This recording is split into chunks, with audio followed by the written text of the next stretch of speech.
2 दिन पहले मेरे अब्बू का इंतकाल हुआ। वो इस दुनिया में अब नहीं रहे। उनकी मग़फ़िरत के लिए दुआ की दरख्वास्त है कि आप अल्लाह ताला हमारे तमाम मरहूमीन की मग़फ़िरत फरमाए।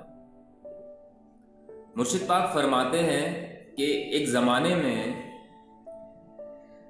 पीरो मुर्शिद का एक मुरीद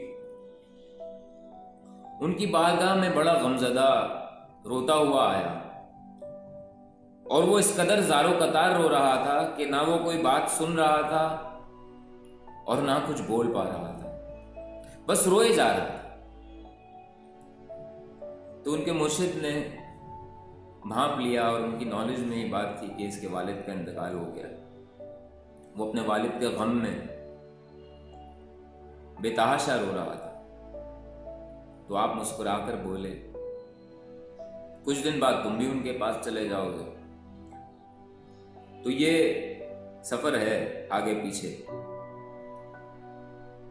आज हमारा अपना कोई चला गया तो कुछ दिन बाद हम भी वहीं चले जाएंगे। जो आया है उसको जाना है। ये जिंदगी ठिकाना नहीं है, सफर है।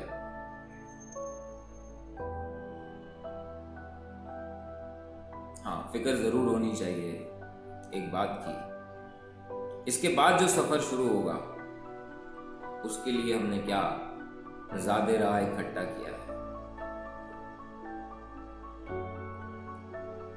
बस जिंदगी इसी इम्तिहान का नाम है। आज तबीयत मेरी भी थोड़ी सी ख़राब है और इस वजह से मैं बात नहीं कर पा रहा हूँ सही से, लेकिन मैंने मुनासिब समझा जुम्मे का दिन है, जुम्मा मुबारक, एक वीडियो डाल दूँ और अब्बू का ये जो ख़बर है, गम है, ये भी सब तक पहुँच जाए जो उनके मुतालिकीन हैं, जो मेरे व्यूवर्स में से भी हैं। जिन तक पैगाम नहीं पहुँच सका उन तक पहुँचा दूँ। अस्सलामु अलैकुम व रहमतुल्लाहि व बरकातहू।